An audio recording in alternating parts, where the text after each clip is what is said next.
Okay. All right. Hey, everybody. Courtney A Kemp here. Just starting to get together for this live. And yeah, starting to get ready. So as people come in, it was a big week on Ghost. I do love that you guys still call it Power. That's really lovely. And hello, Soars. Yeah, lots of, hi Romeo. Lots of things to get to this week. Lots of stuff to talk about. Let's see.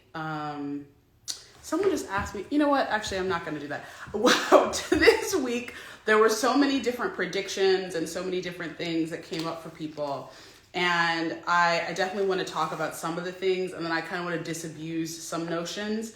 One thing that I don't necessarily want to do is tell you guys the answers to some of the things that you came up with, only because the season finale is next week, and so, you know, there we are. The first thing I want to talk about, though, is definitely Tariq's flashback at the beginning. Oh, wait, it's only 5:01. Let me wait a little bit. Definitely. But there are some really interesting kind of questions that you guys came up with. I got a lot of questions this week. Some of them were like a lot like the same. So I'm going to do a couple just as people are coming in that are not the same. Someone asked me, Forever 612 asked, is the finale going to be longer than an hour? Slightly. It's not going to be like a 2-hour finale, but it's a little long just because, you know, I like to go a little bigger at the beginning of the season, at the end, and Stars is really kind and generous and allows us to go a little bit over. How long does it take to write a season of Power? Well, it's kind of like it takes to do the writing, because the writing process keeps going a little bit while you're shooting. The whole process in general to do 10 episodes of Power, of Raising Kanan, of all the shows is about a year. Because you do have to, I mean, in the case of the newer shows, you're building sets and all those things, and that takes time. But in terms of Ghost, it's definitely, like, we start the room with 20 weeks. We usually extend to about 25 or 30 weeks of writing time.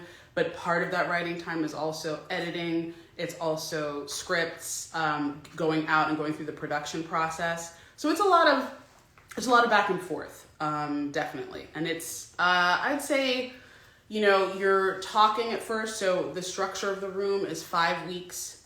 We just sort of blue sky, that's what we call it. We talk about scenes we want to see, stuff we owe you guys. That's a big part of it. Like, what do we owe the audience? That's a huge part of doing a series that's going forward. So for those of you who are like conceptualizing your own series, one thing that I'll definitely tell you is that you need to think about what you owe the audience. That's like super, super important. And that's where some of these questions come from too. And then the next thing is, the next phase is actually breaking those ideas out into character arcs. So we do a lot of that and looking at what the character arcs are going to be. And that's really important as well. So those of you who are asking about my jacket, it's from First Fam Boutique.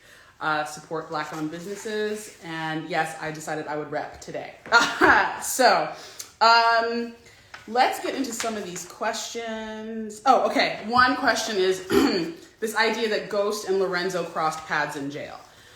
So Lorenzo is actually at Ossining State Prison. He is in Sing Sing. He is not in federal holding. Federal holding, which was the MCC, that is where Ghost was. Ghost was arrested, if you remember, for a federal crime, which was killing an FBI agent. That was Greg Knox. He was not held in the same facility. So for those of you who keep pitching that Ghost walked by Lorenzo in episode 404, that's not true. None of that is true. They would not have been in the same place.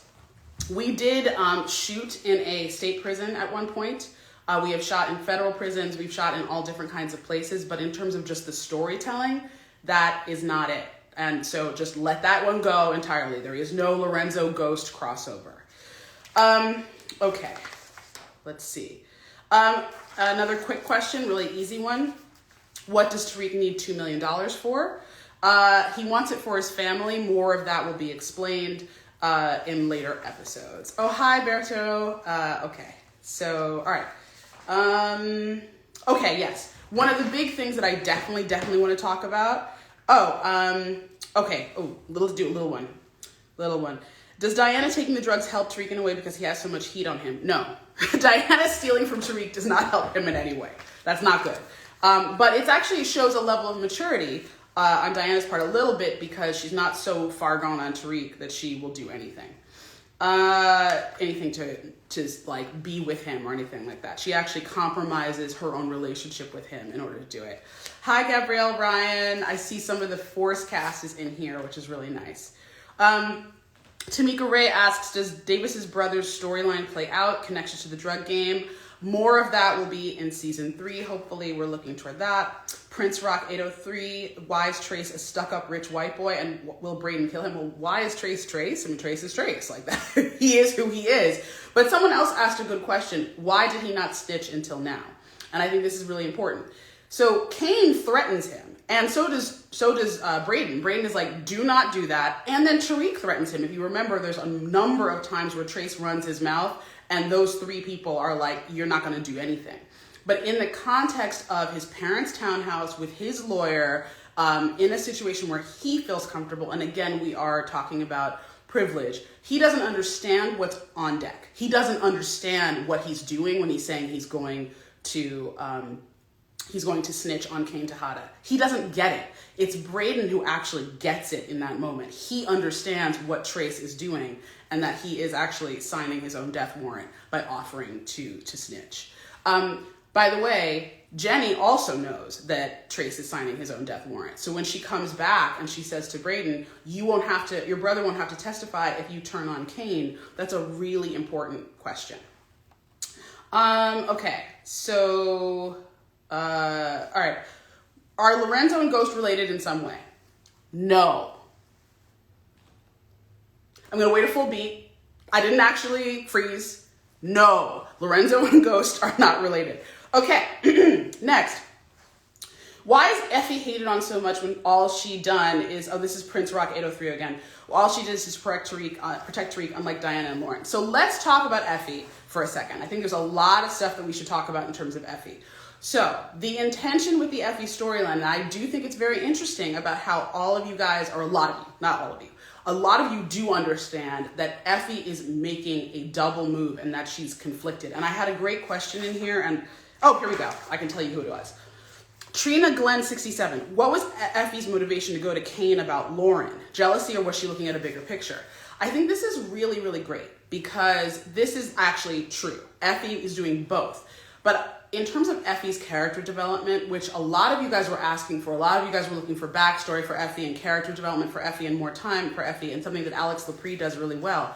Effie's conflicted. Effie does not want to be that girl. She doesn't want to play herself at all. She wants to be the person who can move and stick and move and do whatever she wants. What's best for the whole team is that Lauren goes down. Lauren is a snitch from Effie's point of view. I don't know that's even really like a question. Lauren wore a wire. She got Kane and Braden on the wire. Tariq knows about it, and he's not going to do anything. And in fact, what he's saying is, you don't understand her. You don't get her. And Effie's like, what's there to get? She wore a wire on you, and she was your girlfriend.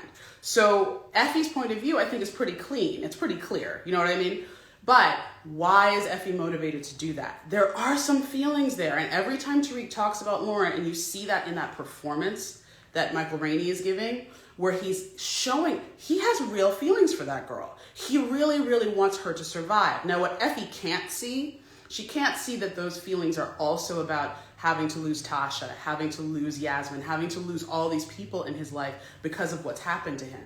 So she's not seeing all of that, but she is feeling that jealousy. So it's kind of a dual motivation. It's the right thing to do, but perhaps the wrong reason. I hope that kind of makes sense to you guys. So in other words, Effie is in a complicated frame trying to do what's best. She also does not believe that Lauren has Tariq's best interests in mind. And we have a little scene about that as well, where she says, I think that girl's a bad influence on you. Well, Lauren was doing what was best for Lauren. Remember that. Lauren was doing what was best for Lauren. She also was motivated by protecting Tariq because she was lied to, but she wanted to get out of trouble. Let's not forget about that. And Effie is trying to save all of them. She's trying to save Kane, she's trying to save Braden, and she's trying to save herself. Just keep that in mind. Okay, so a lot of people have asked a lot of questions about Effie's relationship to Mecca, and I was not going to answer that before now, but I think this is super important. Effie and Mecca are not related. They are not, she is not his connect, he is not her connect, they don't know each other. There is no crossover between those two characters. Effie is not a narc, she is not a fed, she is in no way related to any kind of, law enforcement. I want to be really clear about that because I know a lot of guys people, not just guys, but a lot of people were asking like, are Effie and Kane, and Effie and Mecca are related. I want to say something in general about that. We cast the best actors for the show, and we try to get the best people to play those parts. If occasionally those people look somewhat alike, that doesn't necessarily mean that we are trying to tell a story with that. I just want to be really clear. So for example, when we cast Daniel Sunjata, that isn't because there is some sort of overlap between the way he looks and the way Omari looks. That's not at all what was happening. Same thing here with Alex. Alex was cast in season 4 to play Effie. One other thing just about Daniel Sunjata and Omari, which is not really about them, but about their characters. If you guys remember, Ghost is from Queens. He's from Queens, just like Tommy. They're from Jamaica, actually. Dante and Monet grew up in Brooklyn. Another time I'm not frozen, just want to point that out. Okay, I did see a comment over the weekend, and I want to be really clear about something. Someone said that Ghost and Tommy look so much younger than Mecca and Monet, and they were getting all the timeline stuff confused.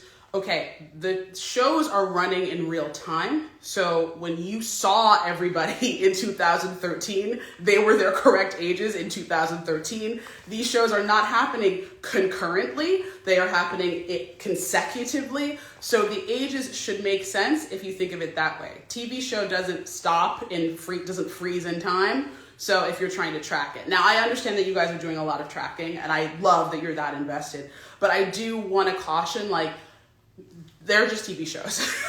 So, and at some level, it's fun and I love it and I really appreciate you guys and it's so great that you're all here to talk about this stuff. But I do want to be really clear that not only are the timelines consecutive, but the ages of the actors in real life and the ages of the characters have nothing to do with each other.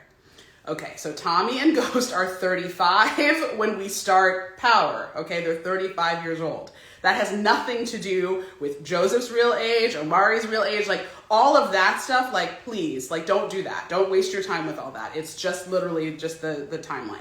Now, the timeline that does not work, and I will completely swear to this, this is the thing. We could not age Tariq and Raina in real time. There are a lot of reasons that we couldn't do that. So if you're trying to kind of track Michael Rainey's age, don't do that either. We had to tell the story where he is in his adulthood. So this is why we're kind of keeping Tariq's age and Michael Rainey's age close. They're not the same, but it's close. Okay, great. Jay Carey asked, why didn't Effie change her clothes if she killed Lauren? Effie does not live in New York. Effie actually lives in New Haven.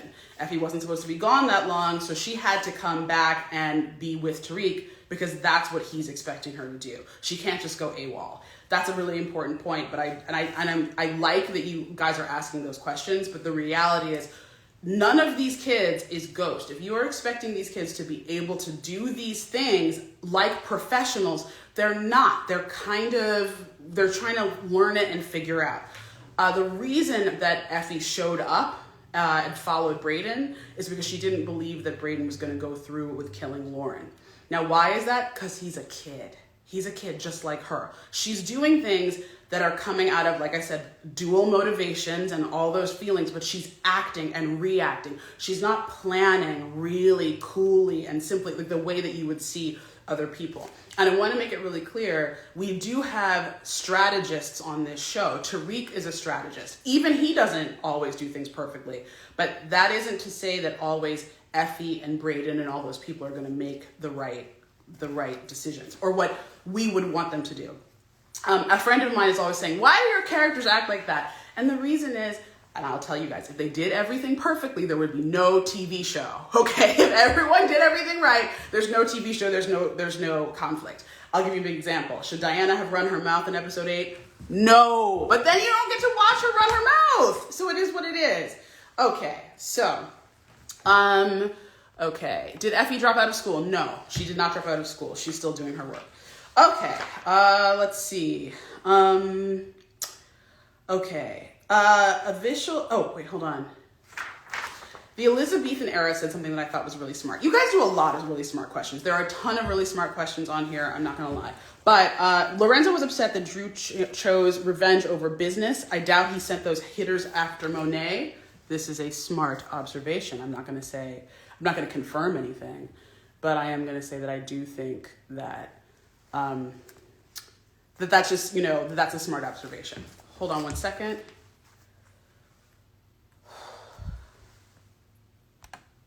I don't know what's going on here. My requests to join. Looks like my requests to join aren't working. Why would that happen? I'll try one more time. Okay. All right, you know who you are. I'm trying to get you to join, and it's not letting me have you guys join.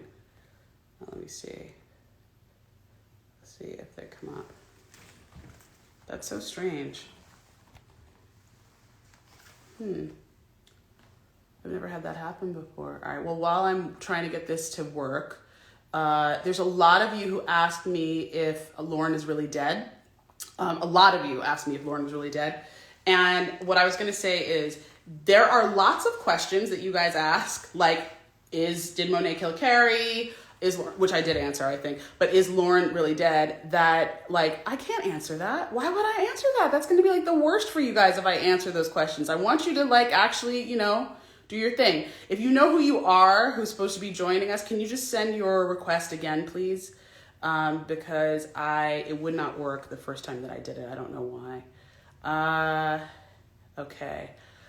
Shantila Shea says, why are you on here lying, Courtney? We know Ghost is alive. I really wish I had my shot glass, but I don't. Okay. Let's see. Someone asked me a really good question, and I will definitely. Hackers are on here. Okay, thank you for the person who said that. Did Daniel Sunjata have a small part in Power? Was he Mecca then? No, he was never on the show. Mecca was never actually in the series before. I know I did get a bunch of questions about that. Mecca's storyline was only embedded in a very small way, and it was never embedded as Mecca. There was no reference to Mecca, and Daniel Sunjata was not playing him at that time. I don't know why my requests to join are not working. It's literally coming up blank when I press it, which is really strange. Okay. I have a cast member on deck to join us right now, and I don't know, I'm having no luck with that. I suppose I could end the live and try to start it over again, maybe? Or maybe it's an internet issue. I may have to do that as a separate live, then maybe afterward. What do you think I should do? Because it's literally won't let me. Don't end it. Let me see if I can. Okay. All right. Okay.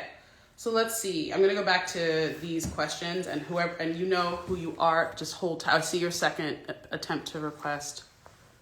I'm gonna try to see if I can get that to work. I'll try one more time, and then we will just. I have no idea why that's happening, which is really annoying because this is like a really fun special guest for you guys. I'm so annoyed.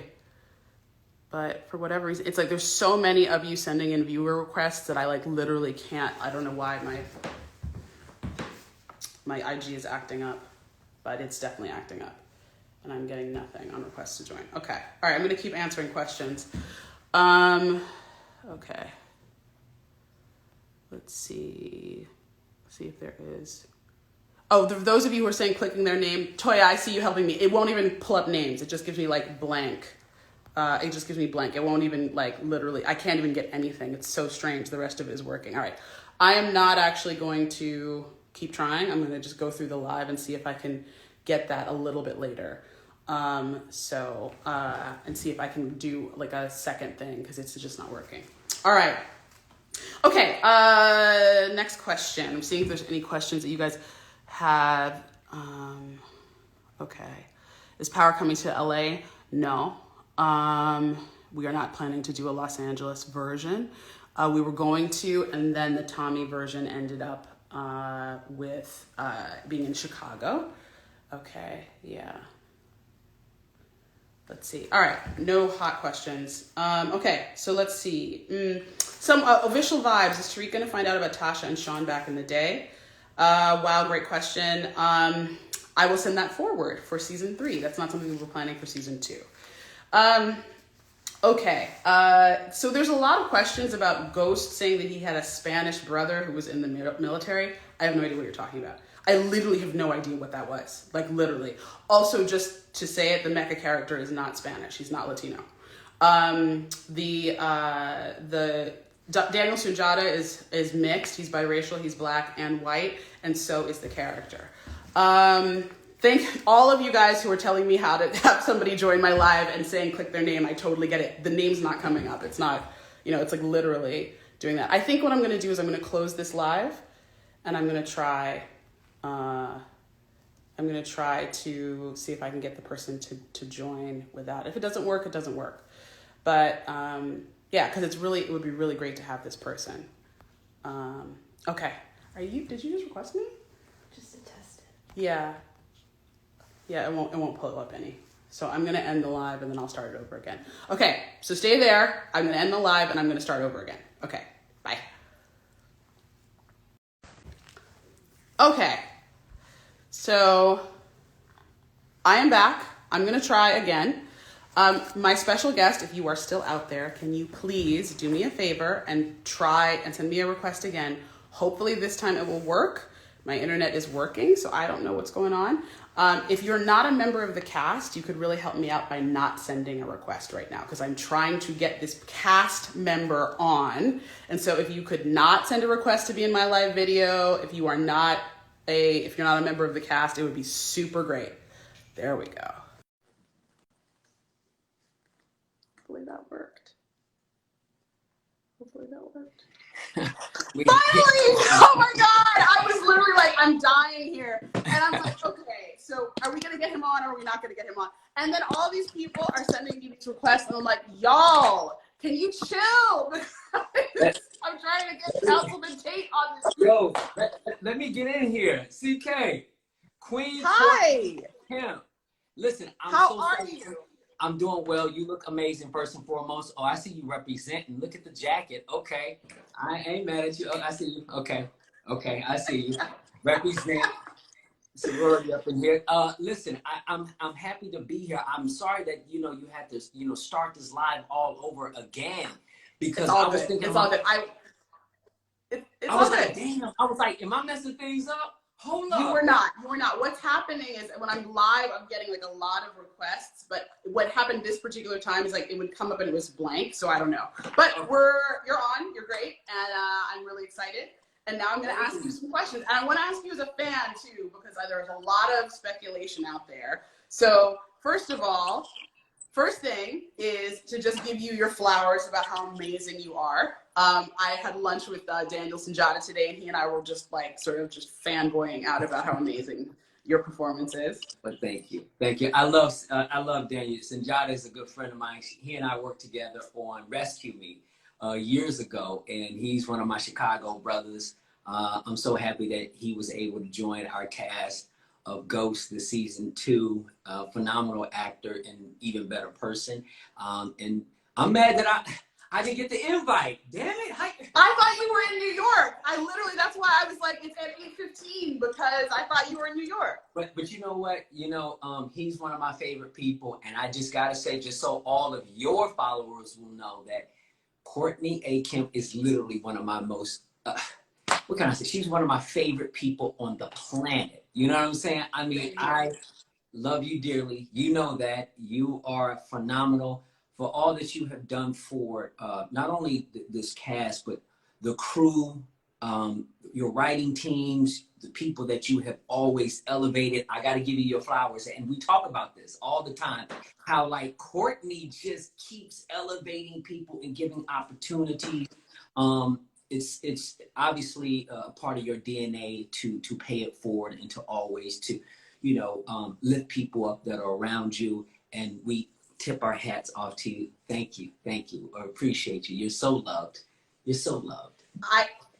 I appreciate you. First of all, thank you for saying that. That is part of my work in this lifetime, which is to try to elevate people of color and try to get us in front of and behind the camera. That's definitely part of the work. Part of the work is to help women. Part of the work is to help LGBT folks, anybody who is not in the mainstream of I want to lift. So that's super important to me. 1, 2, you're one of my favorite people on the planet. And I'm going to tell you guys a behind the scenes thing. Lorenz Tate is my dating coach. Okay, so when I'm out here trying to date, Lorenz Tate is my dating coach. So I just want to say this to all the brothers that are trying to holler at Courtney. That's my sister, right? And you know, I know this is a family show, but listen, I don't fuck around when it comes to Courtney. You understand what I mean? Listen, we have some real conversations up here. You understand what it is? And I take this very seriously. But you listen, you only deserve the best. You only deserve what's good for you. And so, yes, so behind, we won't give all the details. We won't give all the details away. What we will say is, if I cut you, it's because Lorenz told me to cut you. Just gonna say. Okay, all right. So, oh, good. That's cool. Let's get into your question. I'm cool with that. Let's get into your question. So, tell the audience, how did you start playing Rashad Tate? Oh, wow. So, we have to take it all the way back to Power, where my friendship with Omari Hardwick, who plays the incredible Ghost. No one could play Ghost as well as this man, Omari Hardwick. Omari Hardwick. And we have worked together in the past and different things. And you know, Omari was always trying to find a way to get me on the show. We just didn't know. He was talking about there might be a brother, there might be certain things. You know, the truth of the matter is when you and I met and we talked and 50, we all got together, was trying to figure out how I can be on this show. I was telling 50, I want to be on the show. I shared with you that I wanted to be on the show. And, you know, the character that I was originally casted to play was Terry Silver. That is what, just so I explain to everybody, those of you who didn't watch Power, so Terry Silver was Ghost's criminal defense attorney, and he was also Tasha's love interest in season 4. Lorenzo was supposed to play Terry Silver. Okay, go. Sorry. So I was like, and it didn't happen. I was working, I was producing a movie, I was doing a bunch of other stuff, and you know, production was gonna stop and wait for Larenz Tate. You know what I'm saying? This is the Power, you know, this is Courtney A Kemp and 50 Cent and Omari Hardwick and everybody in Power. They was not about to wait for me, which I understood.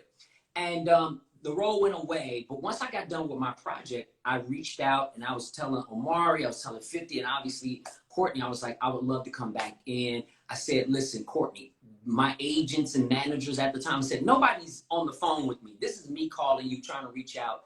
I would love to be a part of it in whatever capacity you want. I think I owe that to you. I owe that to all of you all. And you said, okay, well, I got something. I got a character that we're working on that is going soon. I'm thinking maybe in the future. You're like, nah, like super soon. And it's a politician. What do you think about playing a politician? I was like, I would love to.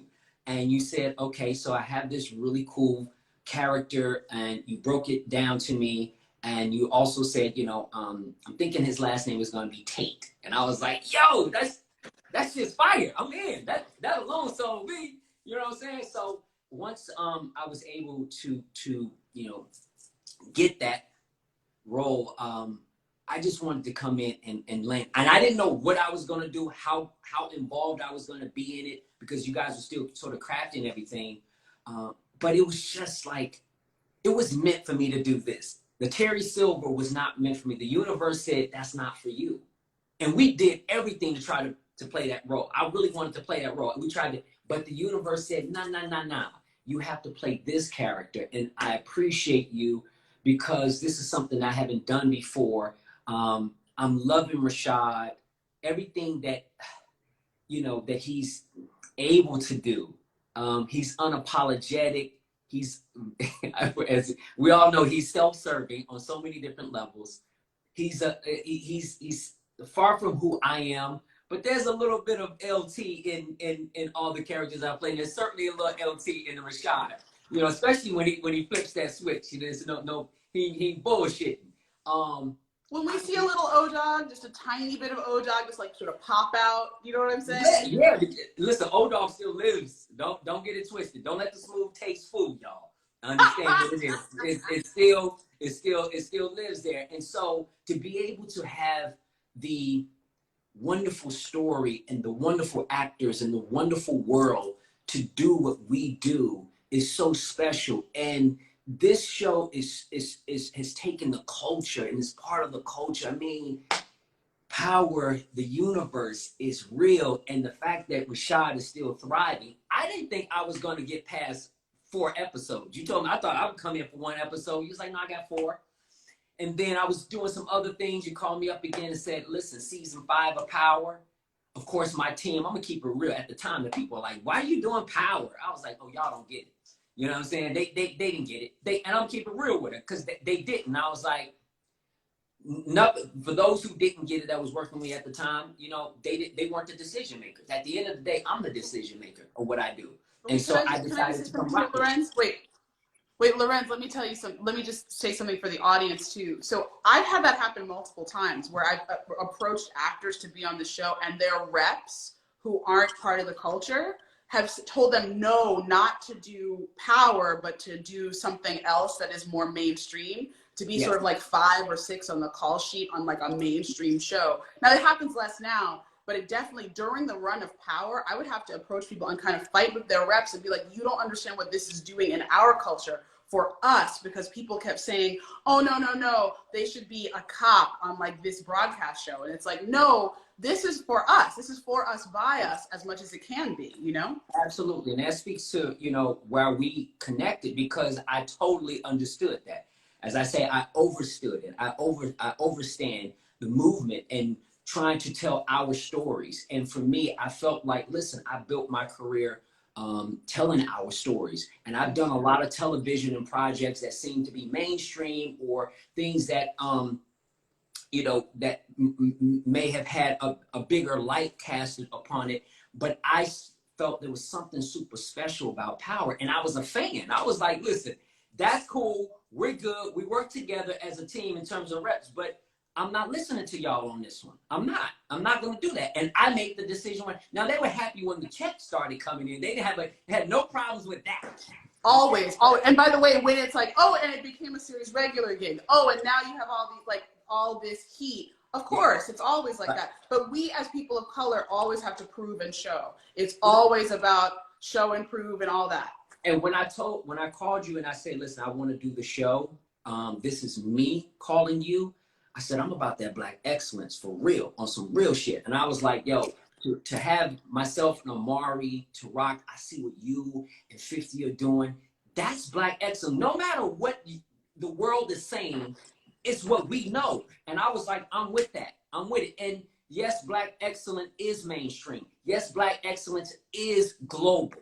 It is what it is. And we're going to be continuously unapologetic about it. And it's okay, because our stories are global. Our stories are universal. And because we have, you know, stars or leads that look like you and I, doesn't mean it has to just be for a specific group. We're dealing with human stories. We're dealing with family. We're dealing with brotherhood. You're dealing with, you know, nuclear family, dysfunctional families. This thing is universal, right? And then you have characters who come in from all walks of life. And what you were able to do, as I recognize, to show New York in a way that how it truly is. I mean, if we start looking, you know, into this world, it's like, oh, there's a representation of everybody in here.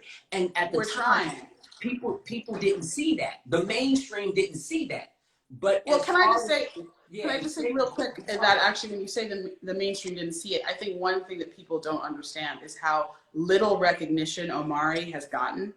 Like he's gotten so little recognition for what he did in Power. Like it is crazy to me. Like I just, if y'all are out there, hit the likes because this is the reality is that, if Omari was doing this on a show that was considered mainstream, if we had been in the spotlight from the beginning, like people would have really, it would have been everywhere. And it's just it's heartbreaking to see for me how little people have taken that in or have taken in what 50's done. Because, the Power shows plus BMF, how many people of color he's put on screen, how many people, and then his other shows that aren't on Stars. Like, it's just, we've been trying to do this out here for a minute. And you have shown how to do it, right? All of you. Omari deserves all the accolades and the flowers in it because he's incredibly talented. He's incredibly gifted. He is a star, and he should be deemed as one and seen as one. But it's okay because we recognize him and we see him as the top. And so, as with you and 50, with 50 is just doing an incredible job at all the things that he's doing, and as you point out, creating opportunities in a place where a lot of opportunities don't often happen for people who look like us, and to do it at a high level. Now, keep in mind that when we talk about this is qualified. This is all quality. This is high quality, and you guys didn't early on. The shows didn't get the kind of recognition that it is gotten now, and a large part of that has to do with the fans, the people who support the show.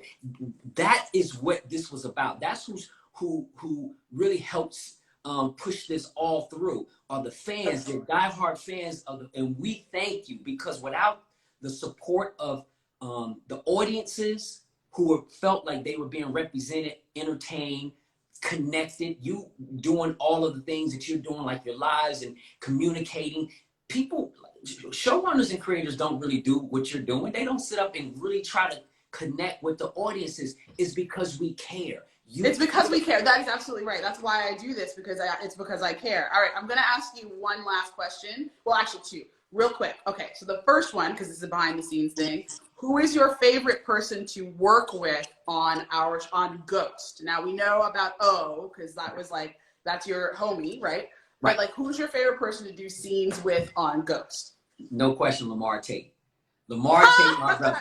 I walked right into that one, right? I walked right into that one. I love. And you can't answer any other way, right? I can't answer it any other way, and I want to say thank you for writing Lamar onto the show and bringing him in. I mean, what better person to play Kamal than my own brother, who was fantastic, and you didn't even blink when we were trying to figure out who was going to play my brother, and when I said, "Oh, but Lamar," you were like, "Done." It makes all the sense in the world.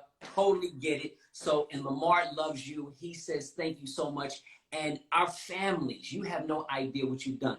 Our families from Chicago to LA, around the country, have been waiting for Lamar and I to do something. We didn't know it was going to be this, and you made that happen. It is a special thing to the Tate family, and to my other side of the family is the West family. It is such a huge thing what you have done, and an impact for all of our family and our friends who've been asking, when are y'all going to do something? Courtney A Kemp made that happen. And I appreciate that, but I have to say, I appreciate that, but I have to say also that Lamar is a great actor on his own. Like, it's not just about putting him in the show. It's also, because the thing is, when we brought that in for 614, because that's an important thing. If you guys go back and watch Power 614, you needed somebody with that weight. You know what I mean? You needed that weight to be able to be there. You needed so, all right, wait. And then one last question, because I do have to get back to all of these questions. I have so many. But one last question for you, which is, what has been your favorite scene to play this season? My favorite scene to play? Oh, wow. I got a few of them. Oh my gosh. I like the scene between myself. I'm going to go one of them with Michael Rainey Jr. There's a couple of them. One when he shows up for the first time, and we're celebrating Kamal, becoming a detective, and he just sort of shows up and says that he's my nephew. That was one of my favorite scenes to play. And also just this one, the past one in the bathroom stall. You know what I'm saying? In the bathroom stall, because Tate is so adamant about 0 games to be played. You know what I mean? And Tariq just keeps going on this roller coaster with him. And it was really nice to be able to do that, and then to go into the to the courtroom and basically sell my brother out. You know what I mean? What can I say? Hey, listen, Rashad does what's good for Rashad. Rashad does what's good for Rashad. Everybody else will be cool with it. They'll get it. It'll be fine. It'll be okay. Yeah. All right, well, I'm going to get back to answering some questions for the folks, because I know that they have a lot of things to say. Yes. But I definitely appreciate you hanging in there with my technical difficulties. I love you. And we will be together quite soon, my friend. Yes, we will. I love you dearly. Y'all. I love you too. All right. Hi to the wife and kids. Thank you. I will. I'll let them know. God bless. Okay, bye. See ya. Okay. That was fun. Sorry about our technical difficulties here. Okay, so one beautiful. Oh yeah, somebody just said Omari deserved an award for his performance. He definitely deserved not just, he got Image Awards, which was amazing, but I wanted an Emmy for him. Honestly, like from like the real, like I really wanted people to be able to see that performance and get it the shine and the light it deserved. Things have changed, you know. Back when we started, even it wasn't the kind of world that it is now. So yeah, just absolutely shout out to that. One beautiful one says, will we get to see the blackface photo? No, we decided as a writer's room that would not be shown. We decided that actually putting the blackface photo in the series was unnecessary, that we actually didn't need to reify Black trauma by actually putting it in the show. So we did not do that. So there we go. Kiki_Jones00, will Zeke find out the truth about Monet killing Carrie? Well, what do you guys think? Do you think he suspects her already? I feel like we saw that, a little bit of that in episode 9, that he suspects her already, and that him suspecting that might be dangerous. I wanted to know what you guys thought, actually, of the fact that she lied to him when he asked her directly. Do you think it was a good idea to lie to him, or was it a bad idea to lie to him? Okay, let's see. Mr_Gomes, Effie is the woman Tariq needs. Would you agree? I think that she is perfectly matched for Tariq, but she's also perfectly matched for Tariq, which means they are very similar, and they're going to do what they think is best for them at any given moment, which might not always work for a relationship. I hope that made sense. Okay, wait, I want to get back to that one. Okay, oh, this is a great question, really great question. Black_Winter asks, how did Tariq get that picture of Sweeney? We wrote the scene, you guys. Okay, so there was this whole scene where Tariq goes to Braden's townhouse, and remember the black maid, Esme, who he talked to. Oh no, we cut that scene too, oh Lord. So there was a whole character that we had in episode 201, the hunting episode, that we actually were supposed to bring back, and we ended up having to cut the scene. You know, I've told you guys this before. I overwrite a little bit. My scripts are super long, and so scenes often fall out. So we had a scene where he actually got to get into the house. And it doesn't, I guess, we really pulled back on that because we had to figure out which scenes to cut out of this episode. It was very long. This episode was written by Sarah Rose Feinberg, who's amazing, and was directed by Bart Wenrick, who's been working with me since day one. He is a day one. As we like to say in the Power family, he is a red sweatshirt. The people who have been with us from day one, November, I think 18th, 2013, have day one sweatshirts. And sometimes you'll see people wearing them. And so, yeah, anyway, they directed this episode. He directed this episode, Bart did, but we could not actually fit all of the stuff into this episode. As the episodes get toward the end of the season, they're over jam-packed, and you guys are seeing that. You know, it's just, there's so much going on. Okay. I am Jada Grace asks, would we ever see a forced ghost crossover, especially since Mecca mentioned Tommy? I would love for that to happen, but I'm not part of the machinery that will make that happen in the future, but I hope that does happen. Okay. The real Britney, is Effie connected to GTG? No. Okay. let's see.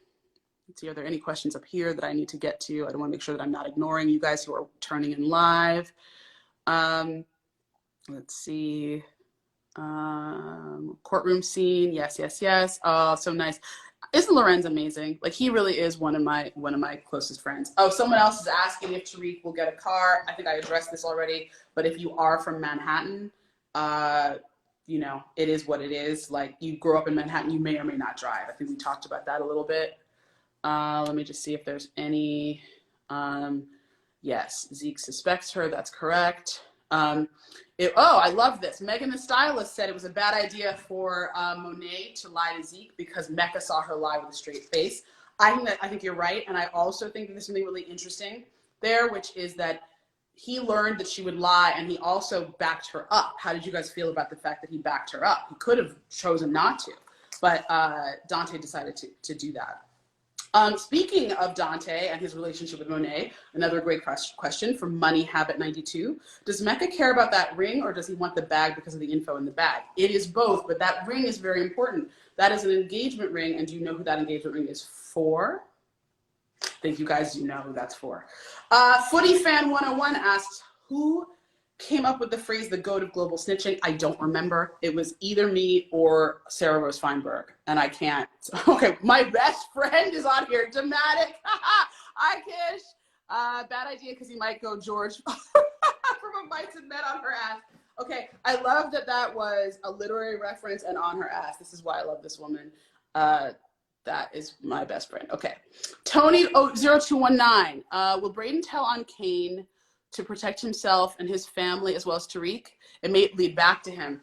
I think it's really interesting. I mean, if you're Braden, you have a really tough decision to make, right? Your brother's in danger now because of what Kane did. If you think about it, it was Kane's fault protecting them in the first place, right? But he did, and so, you know, here we are. We allowed Trace to walk around and live, and now Trace is about to open his mouth.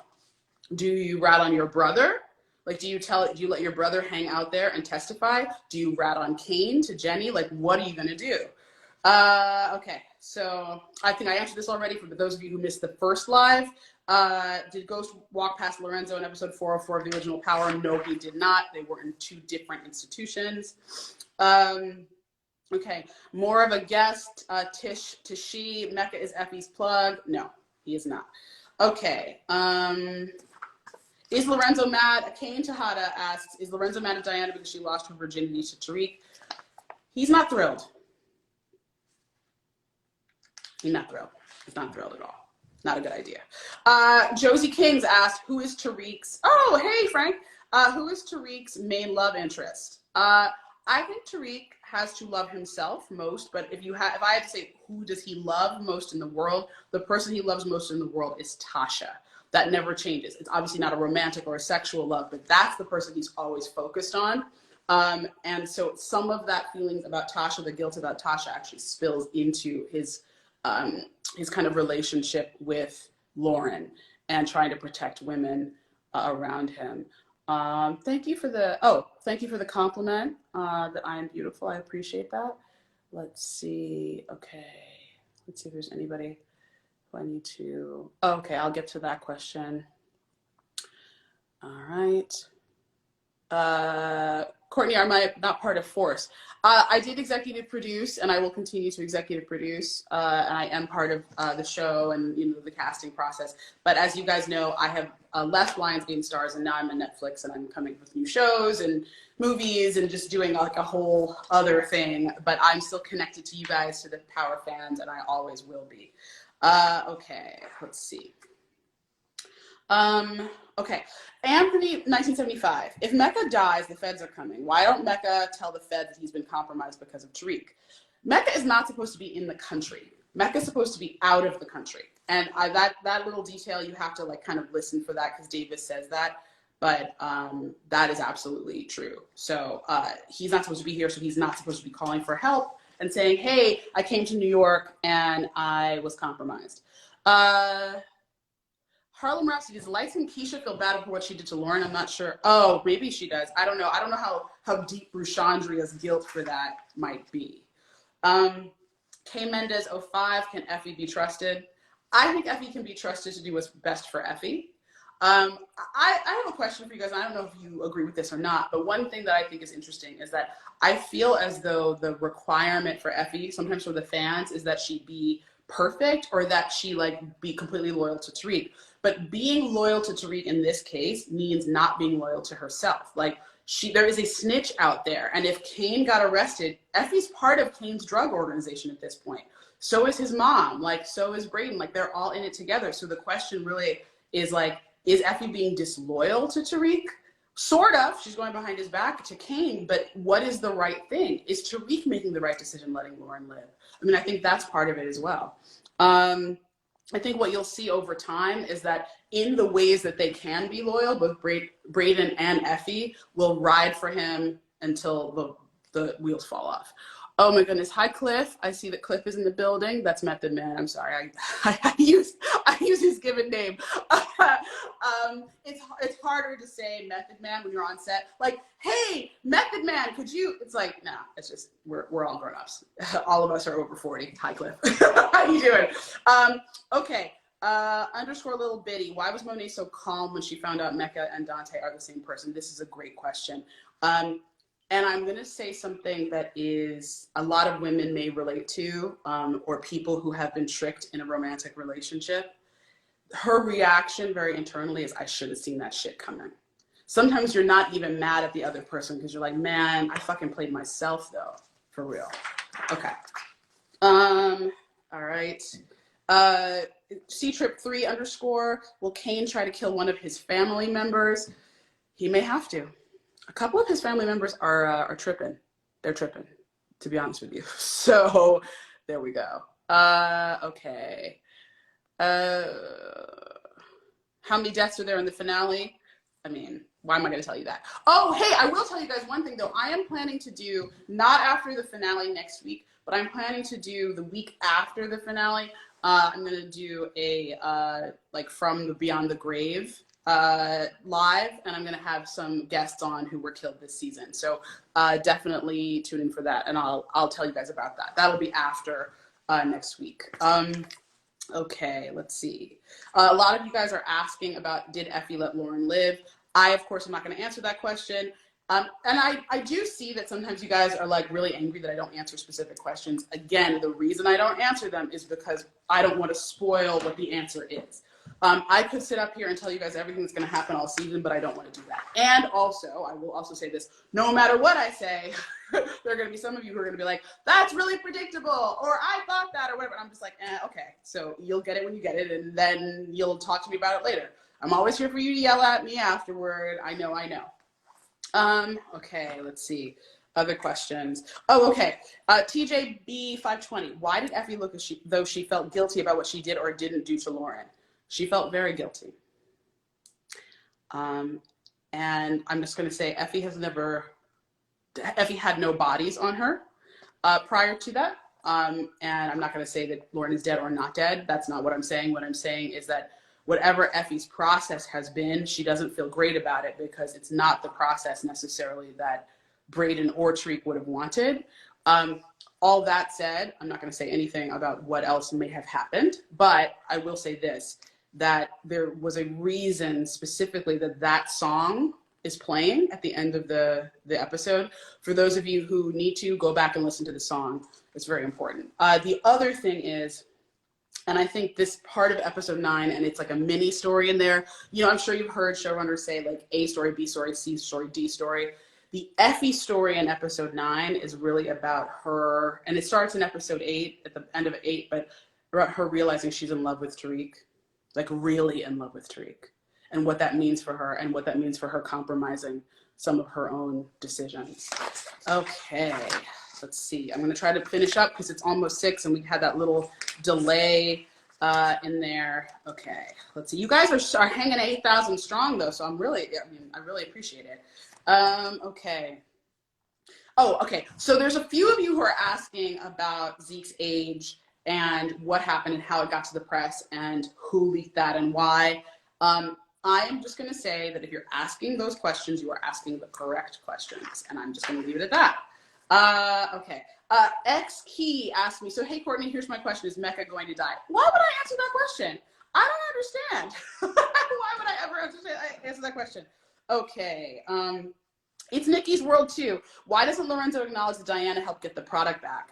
That is an amazing question. And I think part of it is the kill the messenger of it a little bit. Like, she's a little bit angry. I mean, he's a little bit angry at her. And I think that's also part of that scene with Diana and Drew, where he's like, you know what, nobody's really happy with you right now. So there we go. All right. Oh, Nelly P0305, is Elisa Marie's character coming back? I answered this last week, but I'll bring it up again. If Elisa Marie is back in the Power universe, I would hope to see her in the Tommy series in Force. I don't know how much story there is to tell about Elisa Marie and Tariq when the person who killed, oh, thank you, Corey Hardrich. Nice to see you in the building. When the person who actually killed her dad is Tommy. Like, not much to say about Tariq. I mean, yeah, there's a betrayal there, but it's not as deep. Okay, let's see. Oh, okay. So this is just a quick little mistake thingy. Tina_Bowlegs. Why were Lauren and Councilman Tate in Tariq's dream if they're not dead? Councilman Tate was not in his dream. When he went up to the board, he's in there, but he thinks it's him, but it's actually Jabari Reynolds, if you remember. And that whole, oh, I want to talk about that real quick. So that was an amazing day when we got all those Power Universe people back, and it's incredible scheduling, and I have to give it to Greer and Bart, Greer Yaten, our producer, and Bart and Shanna and everybody behind the scenes to get all those people in one place to be able to do this. And be able to shoot that scene. And it was amazing. It was amazing to have all those people in the room. I can't tell you guys how magical the experience of Power Book 1 was, with all those things coming together, and then to be able to give back to you guys again in the form of this. Some people have been asking me various questions about why Tariq does certain things just like Ghost. Again, you guys know the basic story here is, can we make changes? Do the sins of the father, are they visited upon the son? So Tariq is gonna behave like his dad sometimes. He's gonna act like his dad sometimes. Okay, couple more questions and then I'm gonna end because we're almost at 6 o'clock. All right, Kimi Cakes. Is Tariq's dream supposed to signify his guilt? If so, why does he feel guilty about Ray Ray? I think the dream is not just about his guilt in the sense of like per person, but I understand why you're saying that. And it's like the way that we write these dream sequences is very much about how does Tariq feel, and it's expressed by everyone. So everyone in the dream is Tariq. So these are all the different pieces of Tariq's guilt and shame and all those things. And so that's why when Ray Ray pops up, Kanan says to him, "You got what you deserved." So Kanan is also speaking a little bit as Tariq in that moment. But these are all the people who Tariq feels responsible for their death. And that's everybody. He feels responsible. And so that's part of it, okay? The Lauren piece of it, again, a lot of you are asking, well, she's not dead, or she must have been dead, or whatever. Again, this is Tariq's fear. Tariq's fear is why she's in his dream, okay? So again, and remember, I want to be really clear, because BB Live Radio is asking this. Lauren comes to the door. She doesn't actually walk in the room. For those of you who noticed that, he blocks her body and he says, "Don't come in here, don't come in here." And she's like, "Of course I'm coming in here." But that is definitely on purpose, all of that. Okay, all right, let's see. It's T. Allen. Please do a behind the scenes outtakes, episode reunion, bloopers, anything. Love the show. I wish I could. I wish we could have done that. Last year, we couldn't do any behind the scenes because of COVID. We couldn't have an extra crew on set, so we lost all that great footage and time. Let's see, are there any last questions that I want to answer? I know you guys ask me a lot of the same questions over and over again, and sometimes I don't speak on things because I can't speak on them. Just trust me, I can't speak on them. Okay, and then I guess, let's see. Oh, why did y'all make Mecca a snitch? This is a really good question. This is Obi-Wan Kenovic, by the way, hilarious name. Mecca is a snitch. It's based on Whitey Bulger. If you guys want to look up who Whitey Bulger is, or those of you who know who Whitey Bulger is, but Whitey Bulger was a criminal, and the very short version of it is that he was allowed, while he was informing on everyone else, he was allowed, the FBI let him continue his business. They just let him go on and be a criminal and all the things. Eventually, he did go fugitive and he had to be caught, but that's who it's based on. It's based on a real story. We don't make up everything. You know, we like to have some things based in fact. And then the last thing I'll say is I guess I'll talk about the season finale, right? Because, like, isn't that what we want to talk about? We want to talk about the season finale. Okay, so, you guys a lot of you asked me a lot of questions about who's going to be in the finale, what's going to happen in the finale, and all those things. I will tell you one thing, which is you will see a face from the past. You will see a face from Power Book 1. I will tell you guys that there is at least one very happy thing that happens. And I will say that Kane has to make a very, very difficult decision in episode 10. And it's one that can change basically the course of the game. There are a few deaths. Of course, there's always death in every finale. But there is one that I think will really affect you guys. And trying to think if there's anything else I need to tell you. I guess I'm hoping you like it. It's only an hour and 10 minutes long, so it's not going to answer all the questions. And luckily enough, season 3 has already been picked up. So we're going to leave some stuff for that. And okay, I think that's it. I think I'm going to say goodbye. Thank you guys so much for hanging out and coming back during our technical difficulties. I hope that you had a great time and that was good to see Larenz. Hopefully there will be more special guests next week, and then the week afterward I will be doing one about with some of the dead folks from our old from all over the Power universe. So have a great night. Thank you guys so much, and see you soon. PlaceTheBets.com, guys. Are you tired of crapping out on sites like Fanduel and Draftkings?